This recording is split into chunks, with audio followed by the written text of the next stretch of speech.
crazy though? Like, right. I'm living. Well, there's a big difference between people who life is happening to them and people who are happening to life. Yes. And it sounds like you've been happening to life. You've made decisions and then chosen a life to suit that. So was he your boyfriend? Did you guys ever come to terms with those labels or?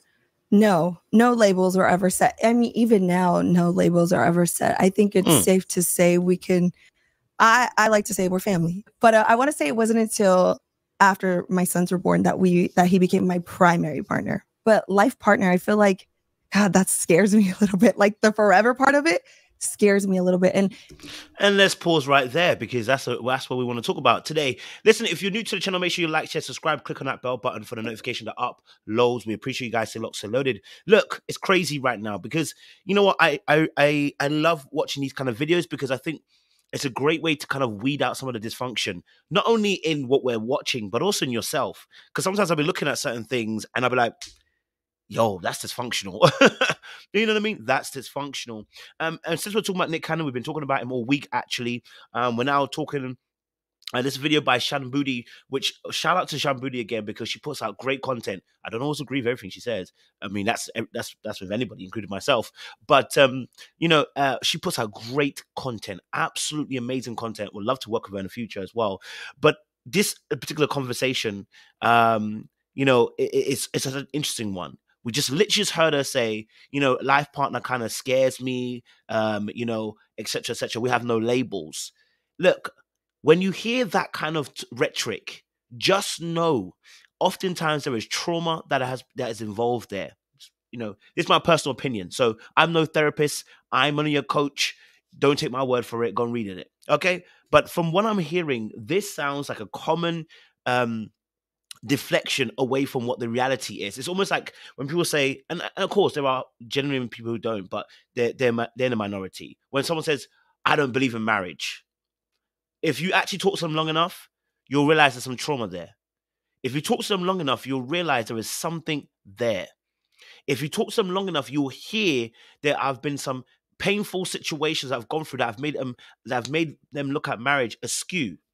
So when you hear something like this, the rhetoric that's been spoken, oh, you know, I don't, you know, being a life partner scares me. Yes, you're afraid of commitment. That's the honest truth. This is why you're in the situation you're in, where you have no label and Nick Cannon's breeding you, okay, like a cattle farm, okay, all right? This is why we're allowing ourselves to be in a position where we're not even thinking that a child without the father figure, a healthy father figure emotionally, and don't get it twisted, of course, there are women that choose men that are trash, and we know that every single day.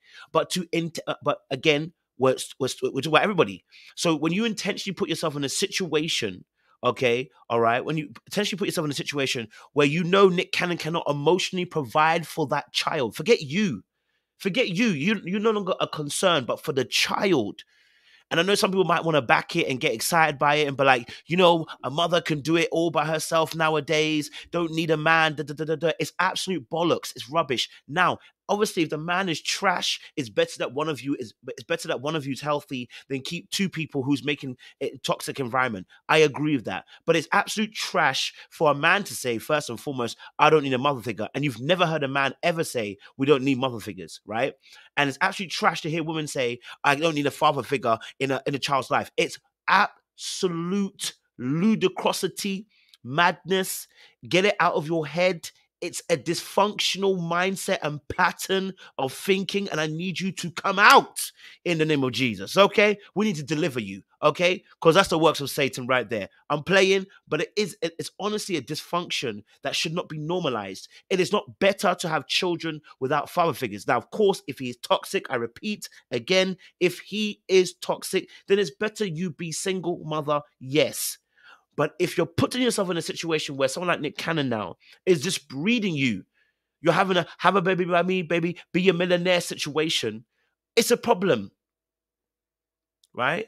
There's no way he can emotionally take care of these kids. It's hard enough for the normal man working a 9 to 5, probably 9 to 8 sometimes, working extensive hours, being there for his kids. It's hard enough for them, let alone somebody who works 12 hours potentially, who works on extenuous hours, who has 9 other kids. Like it's preposterousness. Anyway, my rant is done. Let's get back to the video because you didn't come for my rant. You came for, you know, a little breakdown of what this video is saying. So let's just go scooting back. Okay. Like, you've been happening to life. You've made decisions and then chosen a life to suit that. So was he your boyfriend? Did you guys ever come to terms with those labels? Or no labels were ever set. I mean, even now, no labels are ever set. I think it's safe to say we can, I like to say we're family, but I want to say it wasn't until after my sons were born that he became my primary partner. But hold on.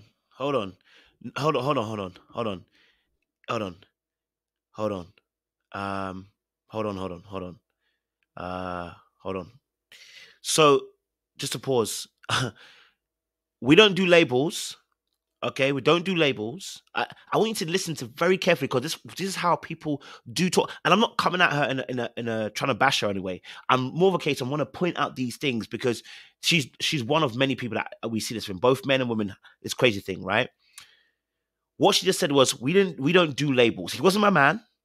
We didn't do labels. I like to think of him as family. Not until after the son was born did he become my primary partner. Why? Why did he become your primary partner? What changed after that now made him a primary partner? Keep that question in mind, because as we're talking, I haven't watched this video, by the way. I just came across, I think I was watching Real Yanni. Shout out to Real Yanni as well. She has great content as well, Real Yanni. I was watching her and I quickly saw that she was reviewing this, and I was like, oh my god, I didn't know Shambudi had dropped this video. It's about 11 days old. I was like, where was I? So shout out to Real Yanni as well. She has great content. If you do follow her, if you don't follow her, make sure you do follow her. She has great content as well. But you know, in terms of obviously this particular video, I haven't watched it, so I don't know. But then it's like, okay, so he became a primary partner. I was confused. I was like, what does that mean though? Okay, let's go. Life partner, I feel like, God, that scares me a little bit. Like the forever part of it scares me a little bit. And I like to live in my moment right now and in my present and what's going on now, and not think 5 years from now and 20 years from now. I'm enjoying what's happening. Well, in truth and fairness, you only met this person 2 years ago. We were always crossing paths for years. Now, Shambudi, don't do that. Shambudi, I love you, but don't do that, Shambudi. You only met this person 2 years ago. No, Shambudi, don't do that. Don't do that. Sis, don't do that. Okay? Be real with it. Let's not encourage the madness. You understand? Yeah? You only met him 2 years ago. What do you mean you only met them 2 years? No. I need you, because this is what happens when we allow people to move mad, and then we don't hold them, accountable, and then they move even more mad, and then they come. You see, if you don't train a child up in the way to go, he will always go on the line that he's been trained to do. If you don't train him to go in a particular line, he'll go in a particular way. This is how we are as human beings. And what happens is when you don't train them and they go wayward, they slap you in the face after. The reason why is because you should have trained them. And I'm now talking about friendships, and I know it's not the same as having children. What I'm really trying to say is this. Like, as a friend, if there are certain things I've got to tell you that you're moving wayward. If you already know, then you already know. It's different, right? If I know that you know what, you're moving mad, then I don't have to say anything, because I know you already know you're moving mad. You're going to come back to the proper path. If you believe, though, the path you're on is correct, that's a whole different ballgame. Then I got to let you know, hey, you're moving a bit mad right now. So now, Shambudi, I love, again, I want to repeat this. I love Shambudi. I love her work, her body of work, because she challenges things that even me, I'm like, oh, I need to think about it. Yeah. Okay. So, so yes. So obviously here, in this situation, she just said, obviously, you clearly, you only met this person 2 years ago. 2 whole 24 months has passed. 24 months has passed. This is not only meeting someone 2 years ago.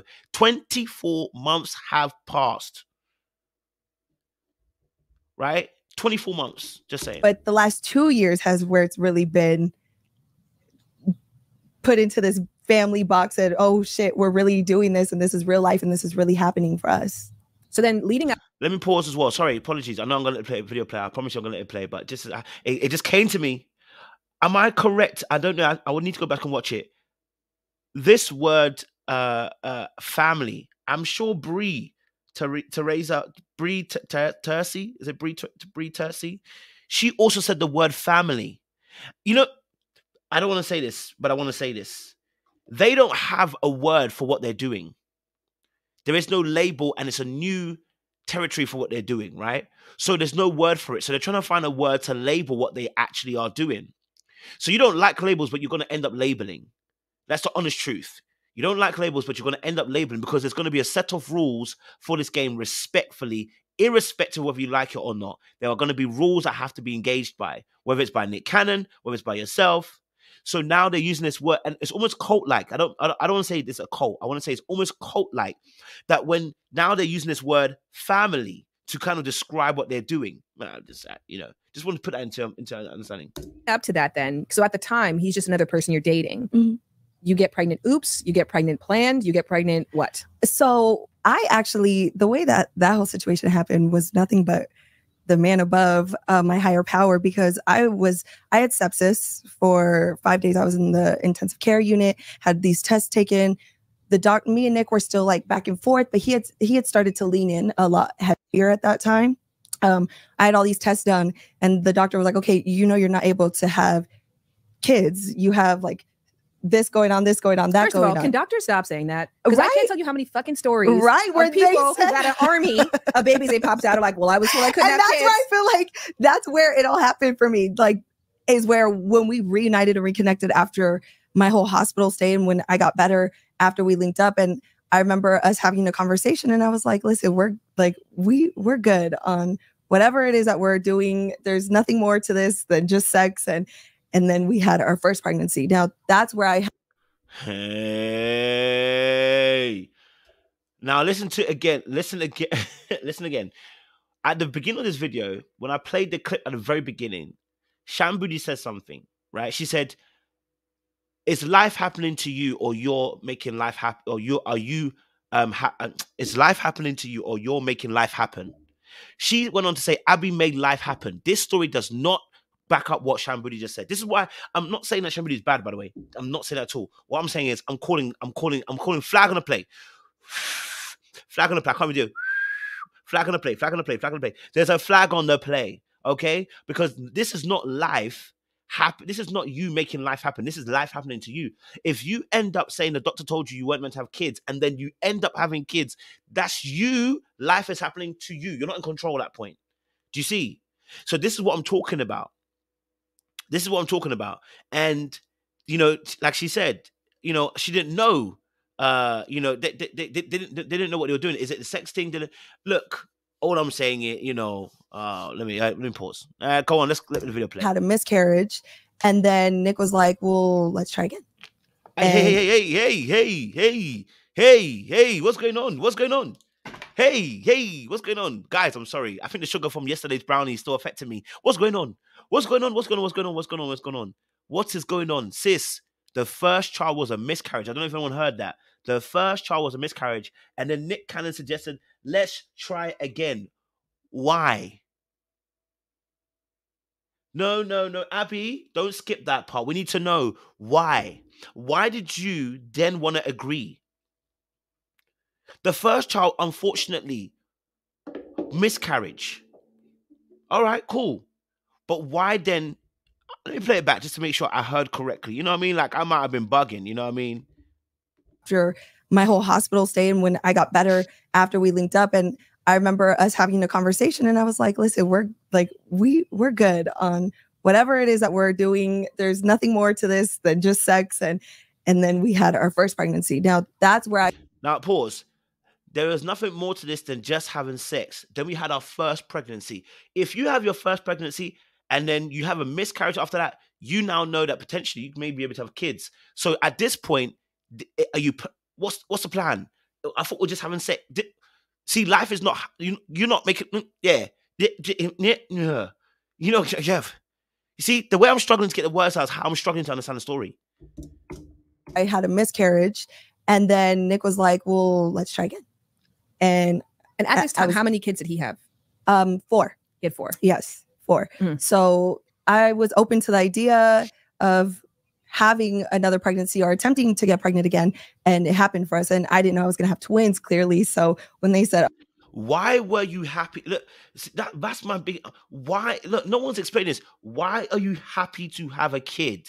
Why? At this point, he had 4. So why were you willing to be in this situation? I want to know. That's the part I want to know. I don't care about the pregnancy anymore. I care about why you wanted to be in that situation. Yeah. Why you wanting to be in a situation where that person, because what I'm hearing is Nick was my primary partner. Primary. And then you know that he already said about I watched this clip a little bit earlier on. He doesn't really do commitment. So why is he primary partner if he doesn't do commitment? We're just having sex. What, we had a miscarriage as a kid. Why are we trying to have another child and then bring it into this unstable environment? Which, by the way, you said yourself, you go with the flow every single day. Which kids can't go with the flow every single day. They do need actually a stable lifestyle. They do need you thinking about the future, because you do think about the future. We have to. Right, living in the moment can't happen when you got kids as well. You know what I mean? Like it just can't run. Again, I wanna listen more. I don't wanna jump ahead though. Oh, you're having twins? I was like, okay, that just shot me from 0 to 1,000 real quick. And yeah, so this is a plan. Your twins were planned pregnancy. Yes. So then, to clarify, you go to the doctor. They say that you can't get pregnant again. After that, you get more relaxed about protection. Yes. What about safe sex in terms of the fact that you guys have multiple partners? So we've always spoken about safe sex and knowing our status and knowing what's going on with our bodies. We're both very health conscious when it comes to that. And Nick, he has his own ways of living, and he has lupus. So he already is very conscious about getting his blood drawn and taking care of his sexual health, mental health, all types of health up and down the spectrum. And that only inspired me. So we didn't really put too much emphasis because we were both very well aware of what our status was. And that went to anybody else who I happened to be sexually involved with, which... So you weren't sexually monogamous at that time? Yes, I was. When I got pregnant, yes, I was. But I mean, like, at the time that you guys stopped using protection because you're like, we don't need it for birth control, were you guys also sexually monogamous? I could say I was. I can't...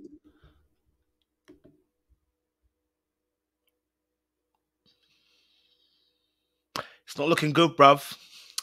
It's not looking good, bruv. It's not looking good, bruv.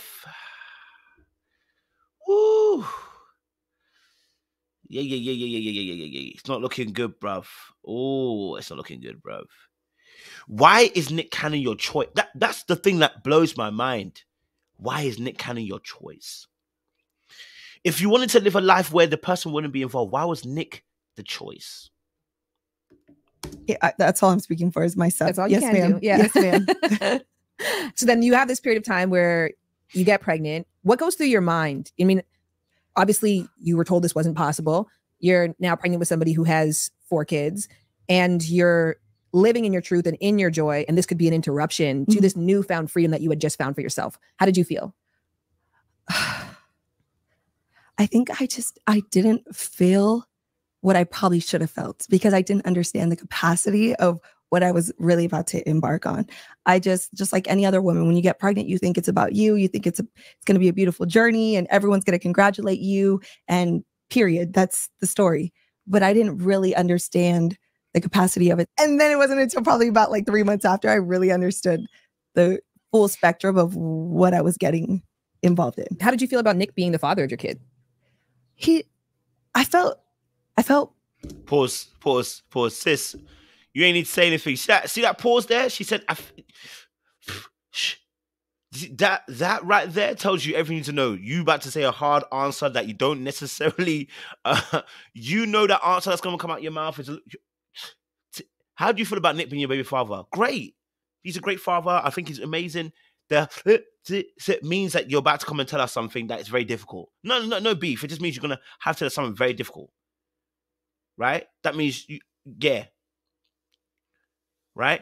Yeah, someone said it as well. Like, someone said as well that she was sexually monogamous to Nick, but doesn't mean Nick was sexually monogamous to her. So you were still playing by the rules. See? So what I said was very, very clear at the very beginning. This is trauma. And when I say trauma, people think of massive things. No, it's what you've experienced in childhood. Anything that was too stressful for you, that affected you in your childhood. One of those things that can happen is that children can be affected by parents and how they display love to them and what they see in marriages. And what it can do is it can cause like a hairline fracture emotionally to a person where they become fearful of commitment. Because they're afraid of being abandoned, they're afraid of abandoning, they're afraid of someone rejecting them, they're afraid of somebody not liking them, they're afraid of being taken advantage of. There's so many different fears that come into play, and so they cover up with, I'm not really into life partners. You know me, I'm not really into life partners. No, you're afraid of commitment. In all honesty, you're afraid of commitment. That's what most people's case is. Now, we can't guarantee that's what exactly she is. She can only speak for herself. But most times when people say that bar, they not really mean they're afraid, they don't want life partners. What they really mean is, I'm afraid of commitment. You know, I'm afraid of commitment. You know what I mean? So, yeah, this is the Chile. Let's go. Comfortable. I felt comfortable. I felt safe. And a lot of people, I don't blame them for thinking, oh, it's money, it's money, it's money. But that's not at all what this connection was built off of. And when somebody can really make you feel free and safe and protected, you don't really focus in on what's in your pockets. You focus in on, okay, this person, I can see myself co-parenting or sharing life and creating life with this person because they make me feel the best version of myself that I can possibly feel. I think that a comfort too also has to come from financial security. I can listen. I can actually understand her point here, right? Let me break it down to you. I can understand where she's coming from. Nick has done something that probably no other man has done for her, which is, even though he's moving mad in terms of having kids with these women, which I don't agree with at all, what you'll realize is that with Nick Cannon, potentially, do you know what? He'll treat you nicely. He will talk to you. He will buy you things. He will take you out to places. He will show a level of love and care you never probably had from other relationships. So, in the sense of, she's not lying about the fact that Nick Cannon has done X, Y, and Z. She's not lying about her feelings, because if you take what he's probably done versus what she's experienced, you'll realize he's top of the pile. Creme de la creme, top of the cream. Okay? Top of the cream. Because he's probably treated her better than most people have treated her. And actually, that's the reality for a lot of us, right? A lot of us have gone through very hardships in our childhood. We meet somebody who is probably bad, but they're not as bad as what we've experienced. And so technically, they're not that bad because of what we experienced was trash. You know what I mean? And so I think the same thing here is happening with Nick Cannon. You know, he's not going to be rude. He's not going to be, he's not going to be rude. He's not going to be mean. He's not going to be ugly with it. You know, he's going to treat you right. He's going to take you out. He's going to treat you. He's going to spend cash on you, spend a bit of time with you when he's around you. He's going to make it all about you because that's what he can do. But the reality is, having a kid with somebody, you got to think long term. Remember, the lady said, I'm always about the present now. Well, you have to think long term if you're going to think about having a kid. You know what I mean? But yeah. Security to some extent, which is not a bad thing. We are drawn to people who we know can provide for us during a very vulnerable time and provide for our very vulnerable children. That's fair. Yeah. I mean, the last relationship I was in, that I was monogamous for 5 years in, he wasn't financially stable at all, but he was rich in other things. And I think that that's what goes over our head is, okay, so this man might not be rich, but he was rich in love and rich in ambition and his plans and his goals. And I kind of took that more so as currency than, okay, yes, this is Nick Cannon and he has everything he wants at his fingertips. But at the same time, what's your heart like? What's your character like? What is it that I'm going to see build future leadership qualities for our potential child or children, you know? But what was your... So I actually totally, again, understand this part as well. I understand this part as well, right? Because you have to understand, I can see Nick's gameplay. Let me tell you something. I recognize it, you know, because I recognize parts of it myself. I'm just going to be honest with you. I can't lie to you. I recognize Nick's game. And Nick is an emotional F-boy. I really need to start doing my podcast. I really do. I'm doing you guys a disservice by not doing a podcast. I've written a set of podcast episodes. I haven't started doing them. I've written them all. I've written them down, and I started speaking about my history in terms of emotional F-boy. Right? Emotional F-boys are the worst of all of them because the sexual F-boy wants sex. You can see him. You desire him. He's probably an alpha. He's good looking. He's this. He's that. He's that. He wants your panties. You're willing to give the panties for a night. You be get go. That's it. There is financial F-boys who are really, really bad because, I mean, they can hurt you real bad, right? Financially in your pocket, right? But then you have the emotional F-boy. And I can tell you that because I know, because I've lived it. I know aspects of it. I know it inside out. The emotional F-boy is the worst F-boy because he draws you in emotionally You get involved and invested emotionally, and then depending on what he wants, he gets it out of you. He gets something out of you, right? So for instance, with Nick Cannon, I draw you in emotionally, I spend cash on you, I treat you nicely, I talk to you nicely, I respect you, I do everything a boyfriend should do. This is why emotional F-boys are the worst, because they do everything a good boyfriend should absolutely do. That's why it's very difficult to leave them, because there is nothing necessarily wrong with them. The only thing that's wrong with them is the fact that they ain't committing. That's the only thing. They will talk to you. They will listen to you. They will show you love. They're going to appreciate you. Let me tell you something. They will be respectful. You could bring them to your parents and your parents will love them too. But the problem with emotional F-boys is they ain't there the way you're there. That's the issue. They ain't there the way you are there. That's the biggest issue with emotional F-boys. That's why it's so difficult. So someone like Nick Cannon can draw you into that place, and you're there now. When you're there, the question now is this: what does Nick Cannon actually want from you? See, an emotional F-boy can use it to get sex. He can use it to get money. He can use it for this, which is he can use it for now to get a kid.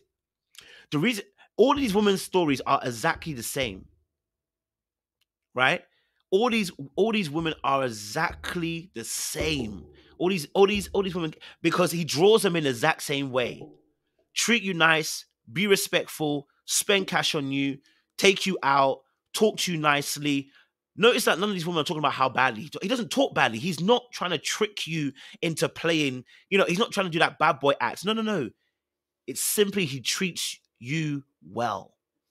But then it's what he asks for after. The illusion is not in him being deceptive outwardly, but the illusion is treating you nicely, doing well, making you feel so comfortable that you actually agree to the terms and the conditions.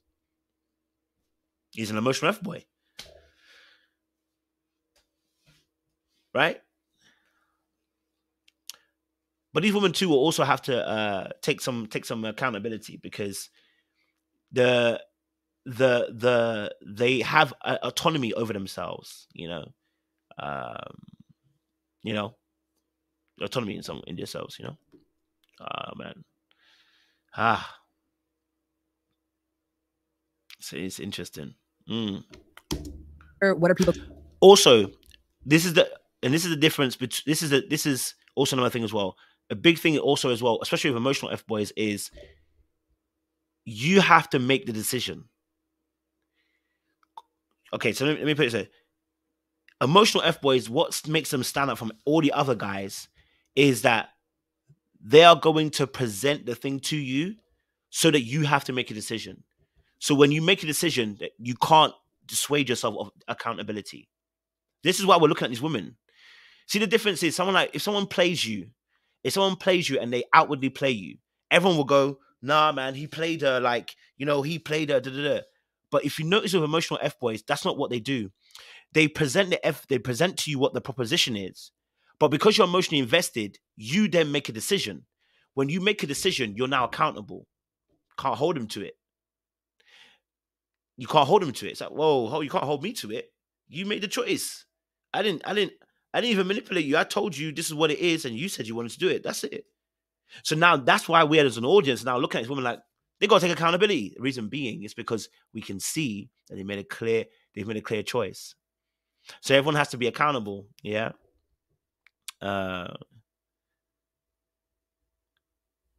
Yeah, it's not Polly. It's not Polly. Trust me. It's emotional F-boy. I know it well. I know it well. We're going to say voice saying, oh shit. It really was an oh shit moment.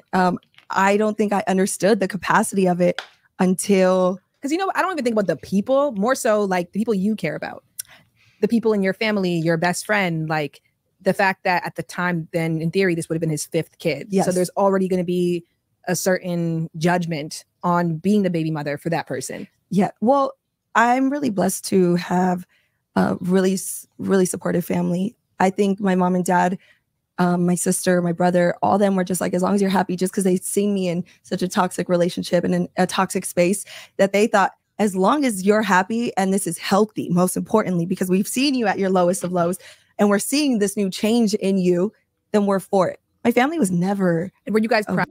And that's, see this? I'm telling you, listen. Did you hear what she just said? Listen, I can't even. When I do my podcast, when I do the podcast, you'll know what I'm saying. Like, being emotional F-boy, the downfall of it is the ego. It's the ego. It's the intellect. So and that's why I said emotional F-boys are the most dangerous, because part of what they do, how do I explain this? See with all the other F-boys, right? There is a complete deficit in what happens to you. There's a decline, right? An immediate decline. There's an immediate decline that happens, right? You know, like if they're a sexual F-boy, or if they're a financial F-boy, you know, if they're just genuinely an abuser, there's a decline. You see the decline,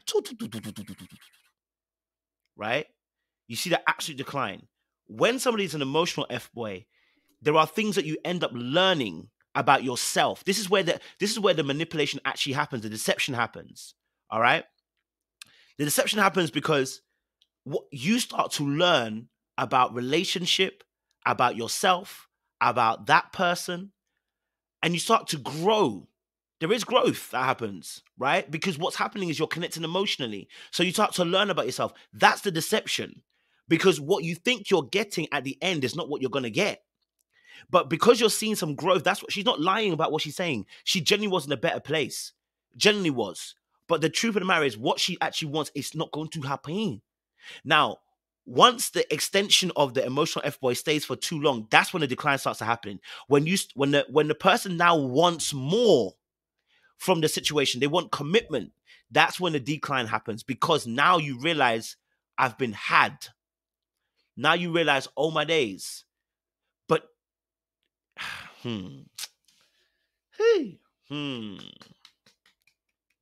my God. Yeah, it's dangerous out here, man. If you encounter an emotional F-boy, good luck for you. Private before that? Like, oh yeah, very private. I remember, even when I put out that I was pregnant, the world still didn't know about who was my children's father or who I was involved with, and I had never let it be known. And then this one Valentine's Day just opened up the can of worms for everybody. Me, another woman in it, two other women in his life, all got sent the same balloons, the same flowers, the same everything. And I'm thinking, this is sweet. This is my first pregnant Valentine's Day. And then I open my phone to, it's pandemonium. It's crazy. Oh, because you posted it. Yes, I posted it. So I didn't know that others were posting at the same time or what they were posting. I didn't even know one of them was involved at the time with Nick. So I'm thinking, oh yeah, this is so sweet. Nope. Was any of that news to you? No. I mean, anybody who's involved with Nick, I think that's great. That's beautiful. Hold on, sis. Hold on. Hold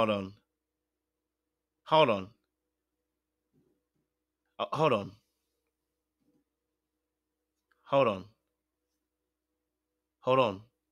What you mean? So you got excited about a Valentine's Day gift, and then on Valentine's Day, you post it on your Instagram because you're private. We don't like to do too much, but you posted that.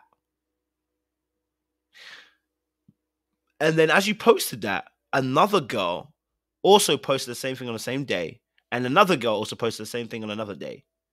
Girl, you playing in my face right now. Then you said you knew about the other girls. So why would you post it?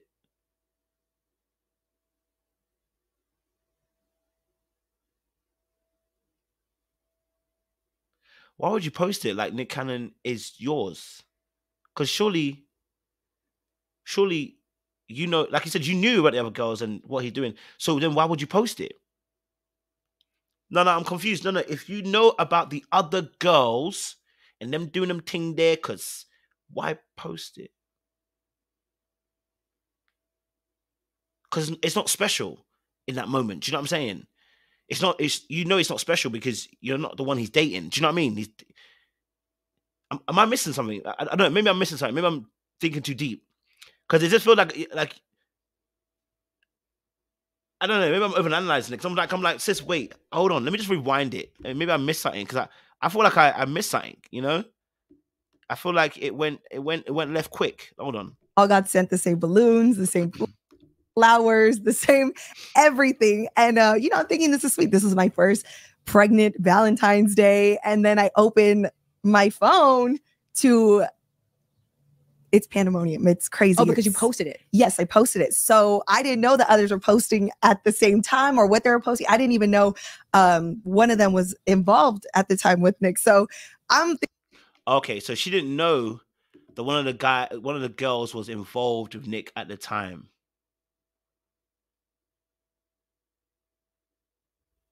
Thinking, oh yeah, this is so sweet. You know, nope. Was any of that news to you? No. I mean, anybody who's involved with Nick, I think that's great. That's beautiful. That's his world. That's not my world. And, but I find it fun, to be honest. Like, oh, look, they're involved with baby daddy too. That's sweet. Like, I love it. But I think it was the same balloons and all that. It's like, come on. Oh, so you could have sent us different. Yeah, like you could have sent us different color balloons or different. And why should he send you different color balloons? Why do you want him to? He out here doing everything to everybody. Because at the end of the day, it doesn't matter how you do it because you still want to feel special. This is why I said about the cognitive dissonance between between the idea of what you're talking about. I don't want commitment. I don't this, that. You know, you do your thing. I'm good with it. You're not good with it. That's the whole point, right? And then you said exactly. That's what Janae. That's exactly. She said that's his world. But no, it's your world because you joined him in that world. You actually said you knew he had 4 other baby mothers. Okay. You then said you didn't know about one of the girls that was involved in, but you knew that he wasn't committed to you. You had a child in between that. That's your world now. You've now entered that world and actually entertained the nonsense.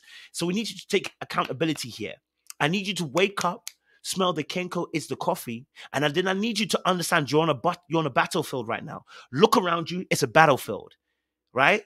Because if you don't, you're going to have arrows, swords, people shooting and slashing you, and you're getting killed for no reason. You need to look around. Right? Now, clearly, yes, it was annoying. Do you know why it was annoying? Because, you know why? Because the truth of the matter is, okay, the reason why it was annoying is because you want to feel special. All right? You want to feel special. You know, that's the truth. No matter what you say, you still want to feel special. So that's why you might not make it a big thing, but you know it hurt you when you saw the fact that he had other women and he was sending them special gifts. Because the whole point is this: even in the midst of knowing that I'm playing, you never want to know that you're not special. You never want to know. It's a human nature. You never want to know you're not special. Especially for women. They never know. You don't want to ever be in a situation, even if you're just having sex, you don't want it to make it as if you're just another one. You want it to be special. So we have to lie. No, let's be honest. Let's be real now. As man, then we have to not even lie, but maybe we have to create a storyline for you specifically.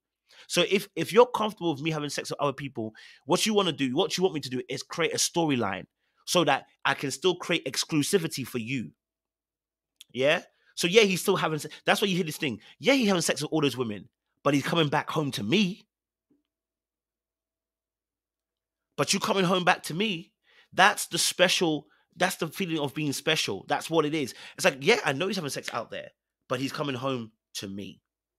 So that's where they feel special. Reality is you're not special. Right? For floral arrangements. And I remember sitting Nick down. And pause. The reason why Nick Cannon didn't do separate things for all women is not just because he's lazy, but also because at the same time, I cannot emotionally invest in all you women. You cannot. It's tricky. It's tiring. It is hard work. Listen, one of the things I've been talking to some players back in the day, and I'll say, bro, how do you juggle 3 women? He said, you don't juggle 3 women. You just kind of have to like do your best. And then you kind of like work with what you have, and then there's always one girl that's probably stronger than the other two that's demanding more than the other two girls, or maybe one's demanding this and person's demanding this, and it's tiring. After a while, it's tiring juggling all those women. So you get lazy and you get to a point where I don't give a flip. And that's why it always ends in a really bad tailspin, because when that girl then starts asking and requesting for stuff, you're just like, I don't really care, go away, I don't care anymore. Because it becomes tiring trying to have to think for 3 women and think emotionally and go, what do you want, what do you want, what do you want? It's tiring. It's tiring. And being like, we gotta talk, like we gotta really put names and categories of like what color balloons they're gonna like, what flowers are best for who, what would wear. And he thinks I'm just funny whenever I say that, but I really mean it. I'm really just trying to prevent these crazy situations from happening and having the world just attack us like crazy. And I know people are like, how do you find trust in an open relationship? It's real easy. It's real easy. You just have to understand, like, to get out of the same old mundane thinking of monogamy and that I need to own a person and be with a person 24/7 and find beauty within yourself and the connection that you build with somebody. And I trust the connection that I have with Nick. Hey. So she's saying now she's in an open relationship. I didn't know she was in an open relationship, I knew that they were having kids, but I didn't know she was in an open relationship. So she's saying that they're in an open relationship.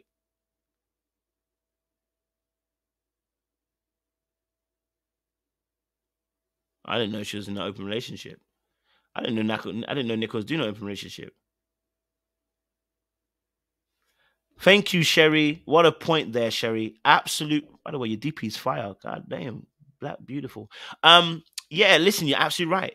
Absolutely right. You're absolutely right. How can there be trust if you don't even know who you're sleeping with? That is 100% correct. How can there be trust if you're saying to me there's trust, but I don't know who you're sleeping with? There's no communication on that front. You're absolutely right. She's in an open relationship. Nick is nicking. Oh. P for trust is consistency plus time. And so if someone is consistently honest with you upfront, consistently clear, they meet their expectations. When they are yeses are yeses, that's a yes. When they're no's are no's, it's a no. You can like rest assured on that. And when you experience that over time, you can develop trust. Trust has nothing to do with monogamy or non-monogamy. Now, don't get me wrong, we're all humans. So Nick is not perfect, because there's times where he's been a little hesitant with being completely honest. And I think that that's something that everybody wants. Do you know what you can? Do you know what you can do? I've noticed this about human beings. You can draw out somebody when you start saying. Do you know what happened here? When Shambodi started saying about you can trust someone when they're consistent. What she was doing was bigging up Nick, right? The moment she started bigging up Nick, her truth came out. No, don't big him up like that. Don't do that. He's not that great. There you go, sis. That you've answered your own answer.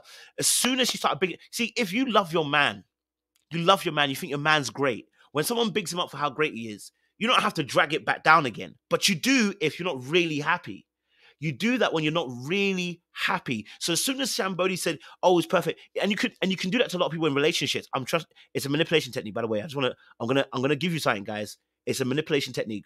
Some of us know this. When I was younger, we know some of them. When we used to say, "How do you break somebody's relationship up?" This is one of the techniques. You ask certain questions. So, like one of the questions we used to ask girls would be when we're younger was, "So you're in a relationship, and you're in love, right?"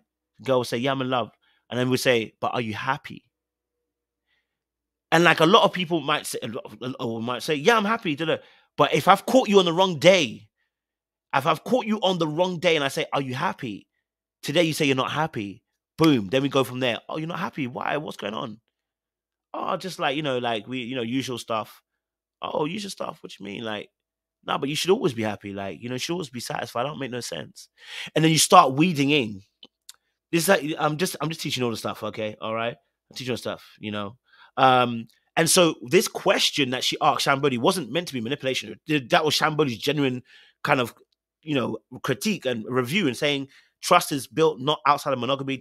And as soon as she said that, that's where Abby came in and said, "But hold on a minute, he ain't perfect. No, he ain't perfect. Let me bring you back. Let me reel you back in, Shan, because he's not perfect. Let me tell you something. to go in and state like, oh, there was honesty. Sometimes there's not. And you are really left in the dust of finding out things on your own or through fake social media accounts. What's going through your head, and how does your relationship dynamic change during that time while you're pregnant and experiencing? No, why did they cut it? Shambudi, that was perfect. Shambudi just cut the thing. Why she cut it? She was talking real there. The truth of the matter, these women are not happy. Let's be honest. These women are not happy. Let's be honest. She was about to go to the realism. She was about to go to the real, and then it cut and went to another question. She was starting to say, listen, he's dishonest. So where is this trust thing coming from? There's no trust. He's dishonest. As you described yourself, he's not honest. He's not upfront. He's not telling you every girl he's doing things with. Right? He probably does. He probably feels like it's not up to you. It's not. He doesn't need. You don't need to know. All right. Yeah. So let's keep it a buck. You're not happy. You're not gonna be happy because you're in a situation like this. But it's cut now. It's a shame because she was just about to start breaking it down by saying he's dishonest.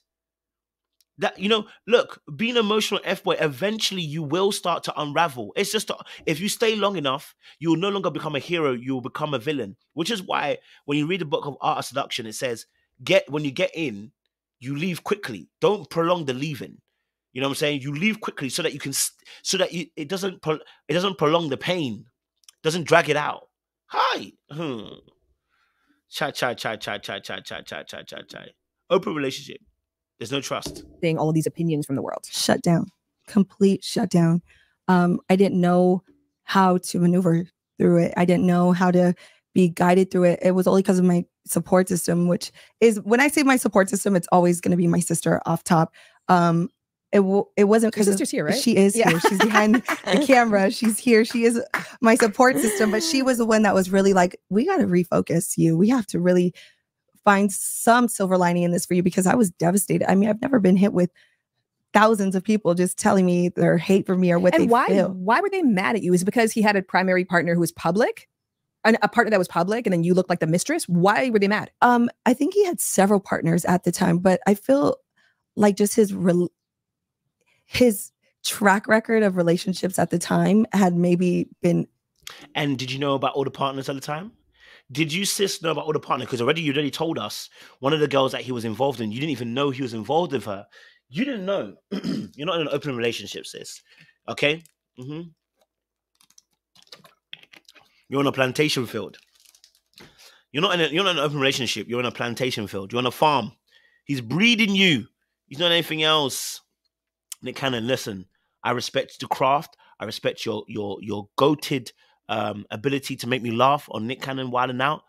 But this part, sir, I can't rock with you on this part. Yeah, can't rock with you. Because you know exactly what you're doing, girl. You know exactly what you're doing, all right? Okay? You know exactly what you're doing. You're out here playing the game, okay? All right? A little bit more intensified. I mean, he had a lover over here that, they were going strong and they've been involved for years. And then he had another beautiful family over here that he has. And then he has his ex-wife, who's the queen of all queens. So people feel so invested, So did they view you as a homewrecker? Yes. Who helped you? My sister. Your sister. Yeah, my sister. And was Nick able to prepare you, given the fact that he had obviously grown up around this, and then two, had other partners who had gone through this? Yeah, no. I don't think that's his responsibility to even. Hey, no. Oh, darling, no. Oh, darling, no. No, darling, no. Look at me, no. This is the kind of situation. I just want to dramatize it really quickly for you guys. This is the kind of situation when you see your girl or your friend, okay? When you see your female friend, you grab them by this face and say, baby, come on, baby, listen. You got to do better than this. Okay, you love yourself more than this, baby. You have to hold them by the chin. Underneath, you have to hold them like this and say, baby, come on. This ain't it. Okay, this ain't it, baby. This ain't it. You have to hold them by the chin, because that's the kind of conversation that's needed. What are you talking about? Babe, you're telling me remember, you said it's his world. If it's his world, then I am responsible for letting you know the rules of this world. If it's his world, I am responsible for letting you know that this is the rules of my world. So you immediately vacated the responsibility of him letting you know the fact that you're about to encounter absolute madness. Now, don't get twisted. I think it's also on you as well to realize the other women that were before you. But at the same time, it's also his responsibility to educate you, let you know, hey, I'm gonna be honest with you. This is if they find out, they're about to do some madness to you. I ain't gonna lie to you. Yep. Nick Cannon played some of them. He definitely played them. To be very honest, I think he could do so much, and he could tell you, like, Nick is a very positive person. So he's gonna tell you, oh, just let it, you know, it's just all hate. It's just all people who don't refuse to understand. And it's easy for somebody who has navigated in the capacity in which he's navigated in for years and years. And the level in which he's handled it has been a level that I hope I never have to reach either. So I understand where his positivity was, but sometimes that positivity, you know, is just toxic as well. Like I need some direction at this point. I need some reality checks in this point. And I was able to get it, thank God, through my sister. But yeah. So what does it feel like to have all these people telling you what your experience is, what your reality is? I used to find it so disheartening and just so at times it would make me feel sad. Like how I'm trying to tell you guys I'm happy, but people want to, I don't know. I'm now understanding what people are saying. It's sometimes really just a projection of what they're going through and what they're experiencing on their own. So I'm sorry you have to mask that you're happy when you're really miserable, because whether I'm laughing and being joyous, people find that to be me hiding, me really being so devastated, me being pressed, or it's like a catch-22. Like it's a lose-lose, but at the same time I'm winning because I'm stating my truth and I'm living in my truth. But to have everybody think that there's negativity behind my truth. It's funny because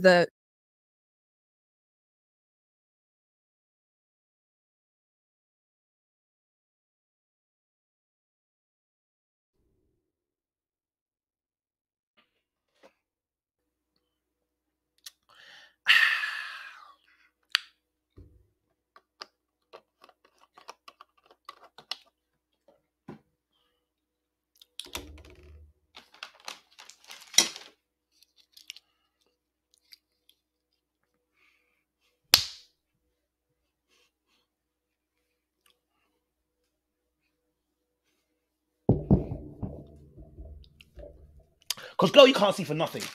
You can't see for nothing. Oh, my days. What? Are you telling me, sis? What are you telling me? What are you telling me? You think we're projecting onto you? Sis, you're right now telling us you're not happy.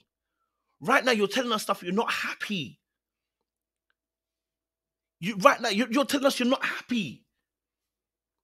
I'm not saying you saying it. You coming out and telling us that he could have told you a bit more, he could have helped you out a bit more. Sis, we're reading between the lines. You're not happy. That doesn't mean you don't have happy moments. That's completely different. That doesn't mean you don't have happy moments. We're trying to tell you, sis, have some respectability for yourself. You just told us there were other women he was involved in and you didn't know. Are you telling me you're going to be happy about it? Are you going to tell me that you're going to be okay about it? If you were, a minute ago, you just told us that you saw the girls have posted on the page and then they posted about the balloons. Everybody got the same balloons. Then you wanted to tell Nick Cannon, next time, how about not give us all the same balloons to avoid a situation? Because you know why? You didn't like it. You know why? Because you weren't happy. It's okay. It's okay. Okay? It's okay, sis. It's okay to say, do you know what? I wasn't happy with the scenario and the situation, but you can't say that because you have a financial plug.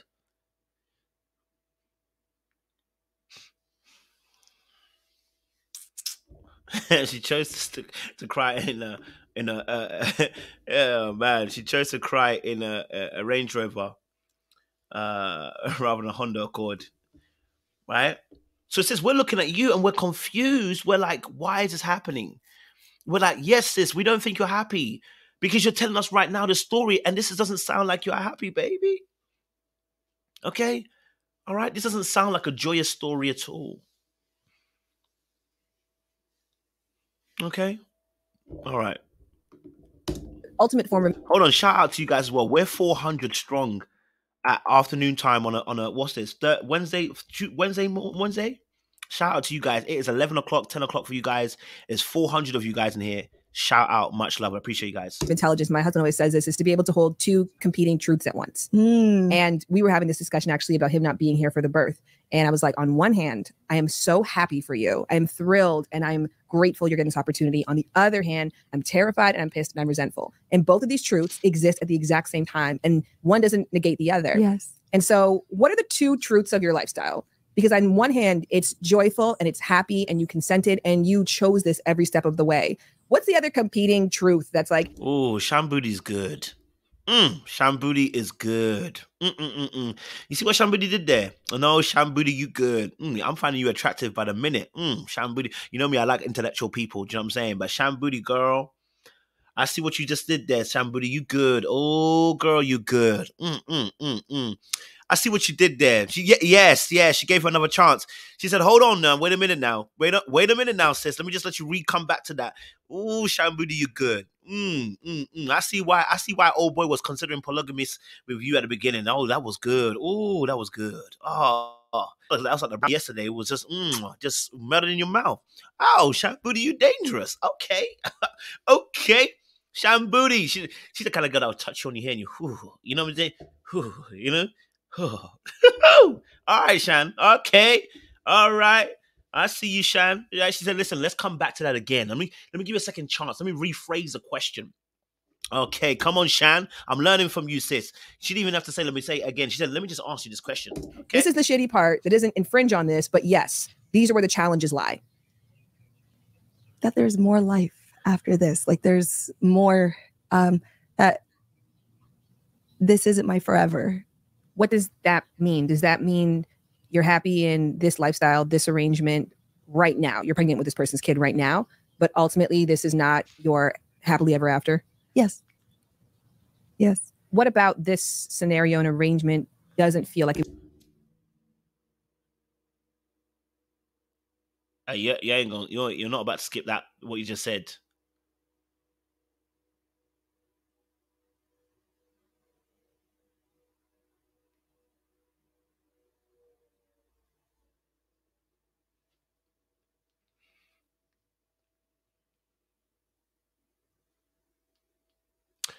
Hi, I'm just calling the relationship hotline. Yeah, I've got a situation here. I'm just with a friend here, Abby. Yes, she's suffering at the moment. Yes. You want to put me on hold quickly? No problems. Okay. Hi, yes, Dr. Stevens. Hi then. Yeah, it's Kojo. Sorry. Yeah, I know I messaged you a couple of days ago. I've literally the situation has just come up with my friend Abby here. Yeah. So the problem is, she said obviously that, currently right now she's happy in this moment, but it's not her forever. So is she really happy? That's the question I'm really asking. It's giving paradoxical thinking and cognitive dissonance, which I totally understand, which we all do have cognitive dissonance, but it's scary for me because she's saying she's happy right now, but then she says paradoxical statements after. Yeah. Okay. No, I mean, I'm truly concerned for her. I've already held her by the chin and told her some truths, but it doesn't seem to be getting in there.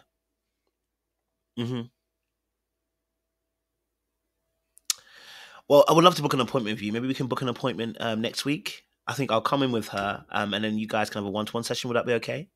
How much you charge? Don't worry, Nick Cannon will cover that payment.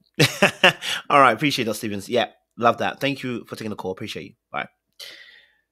Guys, okay, listen. This situation is mad.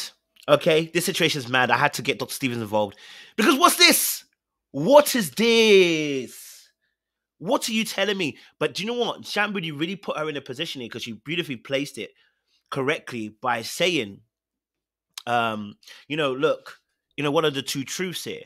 And the two, listen, we all can hold conflicting views. We call it cognitive dissonance. We generally can hold two truths, right? But for you to say, I'm happy right now, it's not even a contradiction, basically. It's not even a contradiction. It's a reality of what she's talking about. She is happy right now, but it's not her forever, right? So I believe you. Okay, let's take her for a word. She is happy right now, but it's not her forever. So it goes back to what I said in the very beginning, the failure to understand what commitment is. Number two, what is your forever then? Do you know what your forever is? Like if I get into a relationship and get married with somebody, I am trying to make that my forever. If I'm in a relationship with somebody and I genuinely care about them, right? And I'm actually in a romantic relationship, I'm thinking about forever. You know what I mean? Now, of course, some people don't, and that's different. They don't date with intention, but I believe most of us should date with some intention. Do you know what I'm saying? So you're thinking about forever. You're thinking about your lifetime of spending with somebody. Do you know what I mean? So I think there are bigger context. I think there are bigger issues to this conversation that are not really being spoken about in terms of why she says this is not her forever. You know? Oh, she explains what a happy ending is. Ayo. Oh, I can't even do the whole video today. Is it? Ayo, what's the time? Give me the timestamp, Ayo. Give me the timestamp. Because I'm going to have to go in a bit. So give me the timestamp and I'll get it. It would be conducive to your best future self. That's a good question. It's an easy question. You have the answer ready to go. But you're like, how do I word this? Yes, I'm trying to find the right words to answer that. Because you know what? I had this conversation actually recently with a friend of mine who just got out of a relationship. And it was a really difficult place that she was in, where it was like, I ended the relationship and I'm really happy about it. I love what we had. I know going forward, it's not what I want, but I'm really happy. You can be somewhere and be completely content and see this as a stepping stone without that meaning that this is miserable and unhappy. Yeah. So I'm uplifting your, in that of being like, yeah, right now I am so happy here, but I have a vision for myself and I can see why this wouldn't fit that. How open this is, like, on his end. I want to be able to have an open relationship and be happy the way that I am now with my next partner, but I can't. We're going on several kids now. I want to be able to have a conjoined family with somebody else who has kids, or another person who really will understand my type of lifestyle, because it's not easy coming into this. But oh my God, I feel like I need to answer that question better. Sorry, Shan. I'm really... No, let's go back. Wouldn't fit that. How open this is, like, on his end. I want to be able to have an open relationship and be happy the way that I am now with my next partner. But hold on. Sorry, pause. So basically, she still wants an open relationship. Sorry, I got it now. She still wants an open relationship, but what she wants, this is why I never understand open relationships, because and even poly relationships, I don't get it. I get it, but I don't get it. Right? What she said was, I want to be in another relationship which is open, but what I want is that person who's open to make me number one. That's what she's saying. So it's like we're in an open relationship, but we come back to each other as number one. Right? We're the main relationship, but we can still be open sexually or maybe even emotionally to other people, but we still come back to number one. In the relationship with her and Nick, she does not have that. In the relationship with Nick, there is no control over what Nick can do. There is no equality in this relationship of open relationship with Nick. She's been monogamous and he's been open. So we got to consider her statement very carefully. What she could be saying is this: in the relationship with me and Nick, I'm not allowed to have the open relationship. She could be saying that. She could also be saying, in the relationship with Nick, I feel like being monogamous with Nick. But really and truly, the only reason why you do that is because you know he's not being anywhere near respecting of your boundaries. Right? She could be saying that too. All right? So this also situation here, what we're seeing now, you want to be in an open relationship with somebody else, a newer partner, but you still want it to be open. So you want to be committed to without there actually being committing. Oh my God. You've got the same mindset a player has. You got the same mindset as an emotional F-boy. And that's why I said accountability must be taken by, when emotional F-boys, what makes them really different is that they make you take accountability. And because you have to, because they present the table very clean. And the reason is that she is also dealing in the same mindset as an emotional F-boy. You want to be committed to without there being commitment. Think about what you are really saying, darling. Think about it. Think about it. You want commitment from the other person, but you want it to be open with the commitment.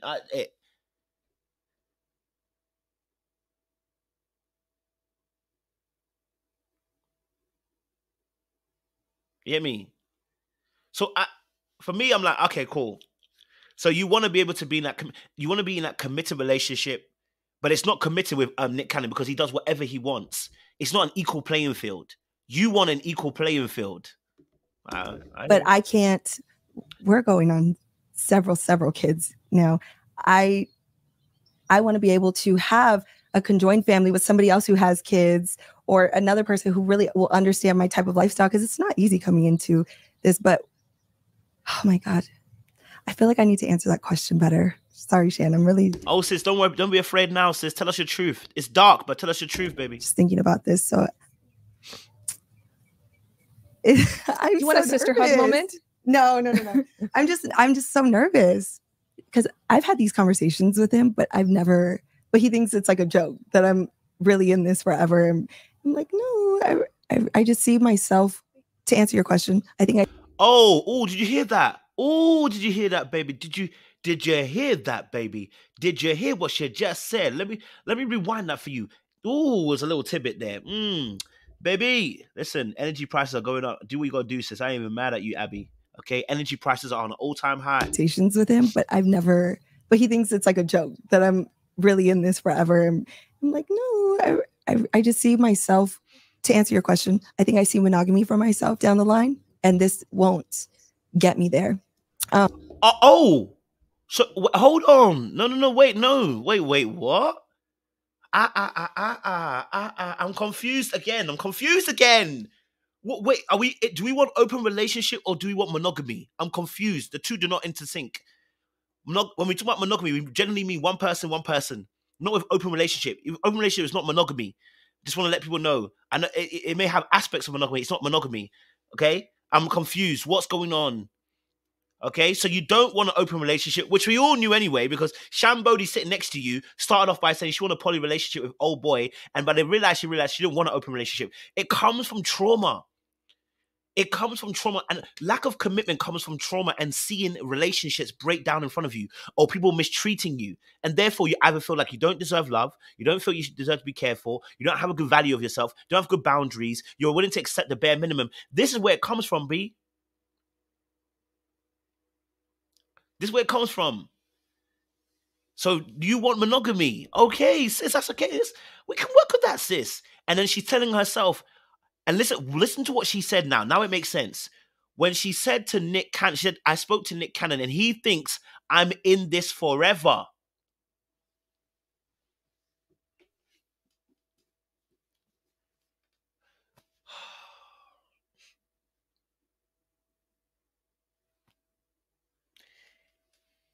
Yeah. You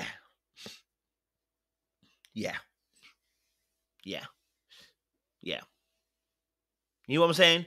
What she's saying is, very truly, Nick thinks that she's in this forever. Nick don't believe her, that she wants something different. But truth be told, she ain't shown him anything different. Do you get me? You want different, Abby, but you got to show him that you want something different by taking action. The talking time is done. He thinks you're joking. He don't take you seriously. He don't believe that you'd actually leave.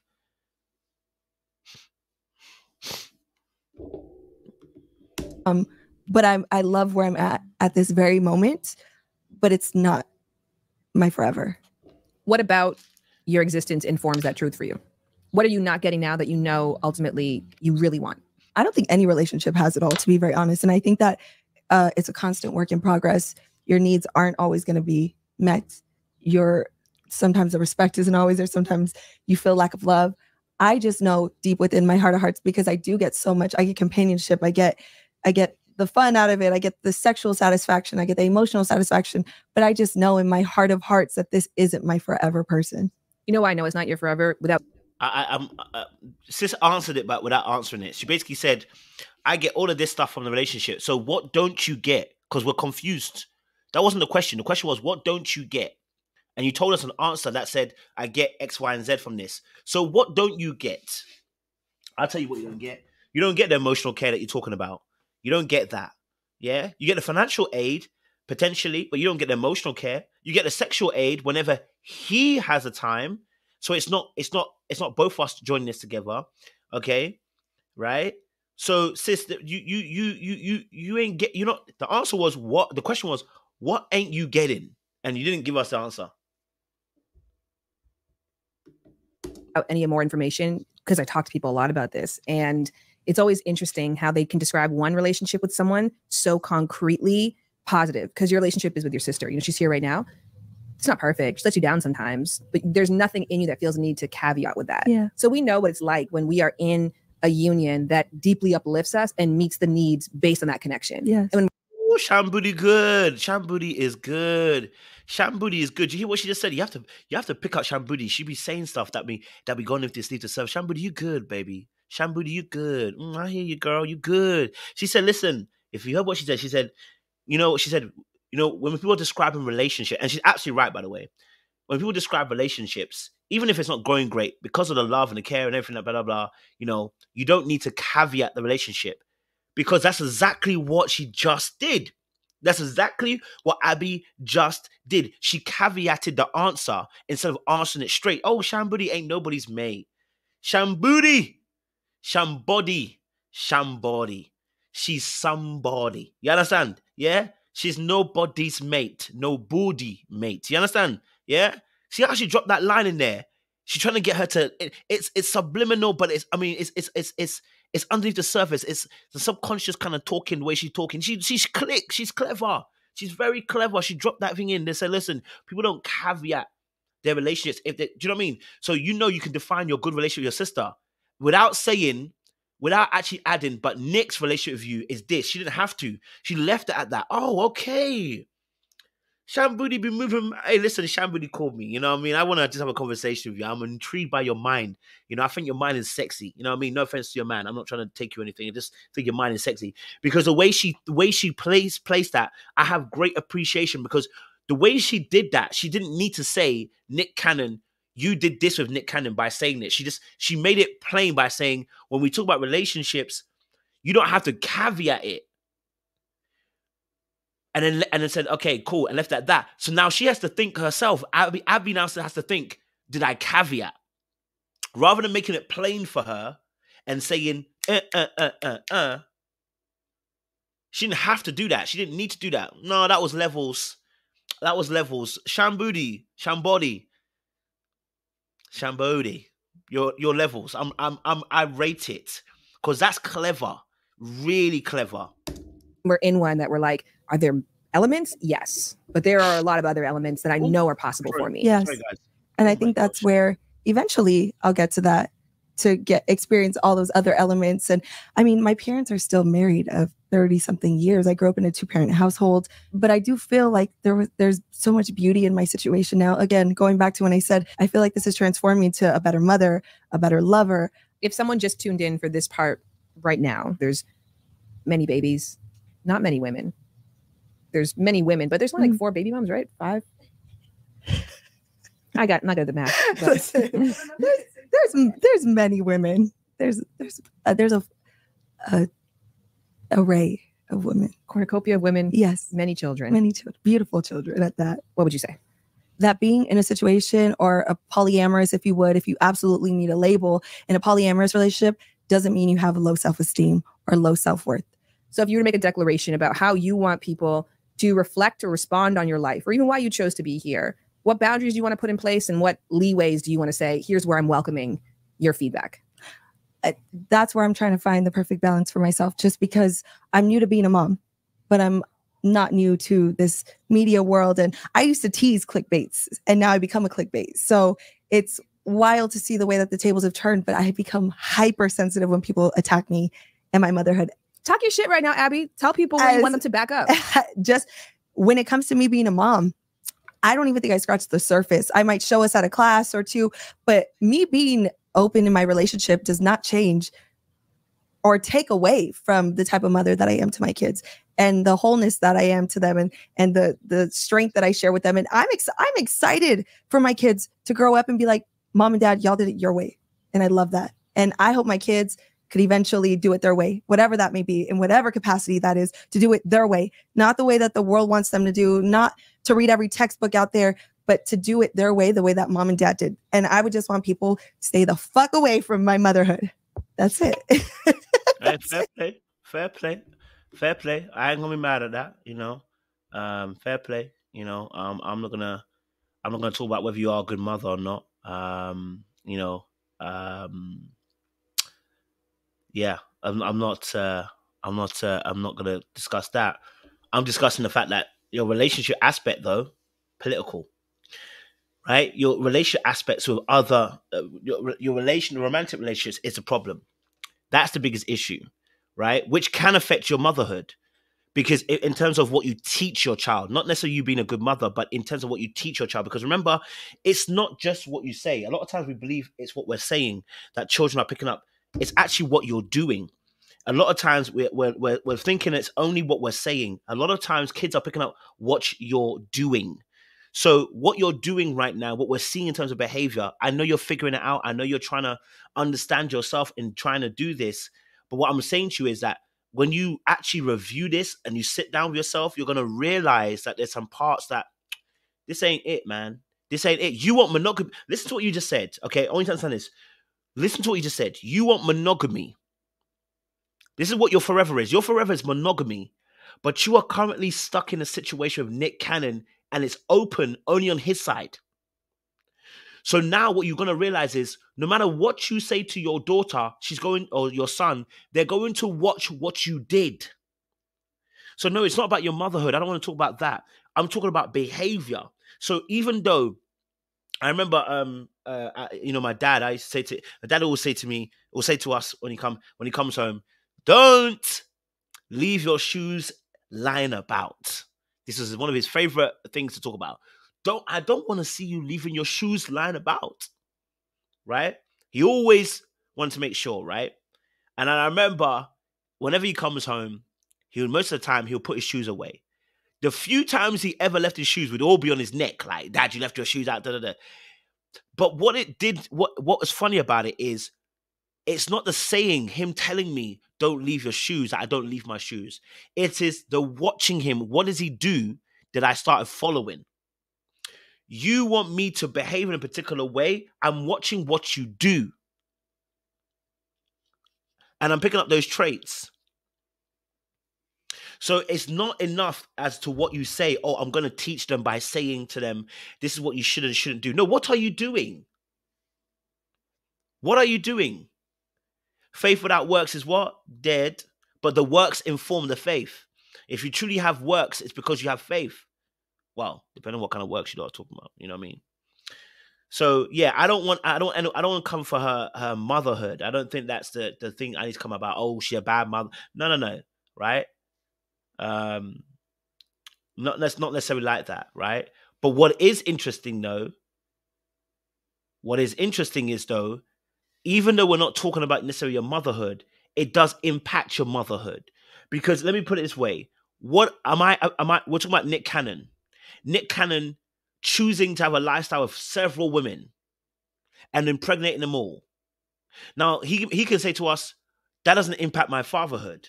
But we damn right know those actions that he's taking with other women does affect his fatherhood, his ability to father effectively. So I don't want to talk about your motherhood, Abby, but we do have to talk about your motherhood because your actions that you take with a partner are affecting your motherhood. Do you see what I'm saying? So I'm not insulting or trying to be rude. I'm more saying that the same way we talk about Nick Cannon, we say, how can Nick Cannon be a great father?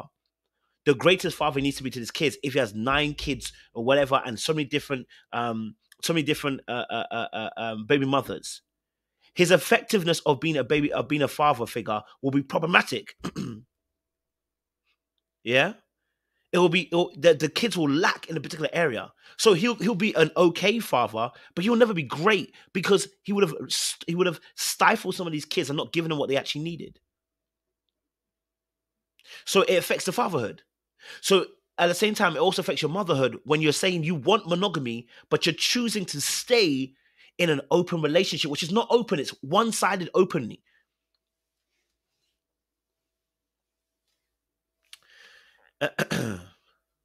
Exactly. It's going to affect her emotional and mental stability, which means how effective, and I want new word. Here's the word I'm going to use. How effective can you be in your fatherhood and your motherhood? How effective can both parties be in these aspects if this is our mindset and our emotional welfare? All right, guys, I'm going to leave it there. I don't want to go too long, but it's been a good one. We'll do a part 2 and finish it off. But I'm going to jump off and go for a quick run and just get myself together. I need to run and just sweat a little bit, But yeah, we're going to see you again soon because this is real. Chile. This is tough. This is tough. This is tough. This is tough. It's tough. This is tough.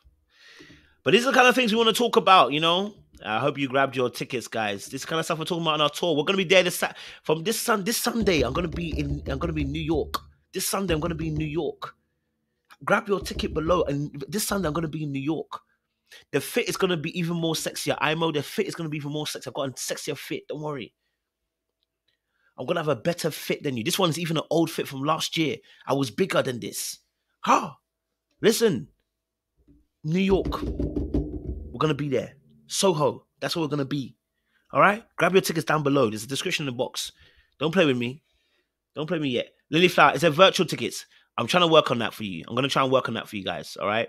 It'll probably end up being like we'll have to set up a phone, use my iPhone, and then kind of do it as a live stream. That's probably just what's going to happen here. You know what I mean? All right? Okay. Guys, appreciate you. All right? We're going to see you again soon. We had 400. I want you to, first of all, if you're in the chat, like it before you leave. Like this video because there was almost 500 people here in the 11 a.m., 11 a.m., 10 a.m. in the morning. You guys, I appreciate you. I say you guys, you ladies and gents, I appreciate you. Almost 500 strong on the live. Crazy in the morning. Listen, I thank you and I appreciate you lot. Honestly, I appreciate you, okay? All right? We're going to see you again soon, all right? We're going to see you again soon. We'll be back. Oh, baby. My, oh, my. Sis, choose life. Choose love. Monogamy. Little black.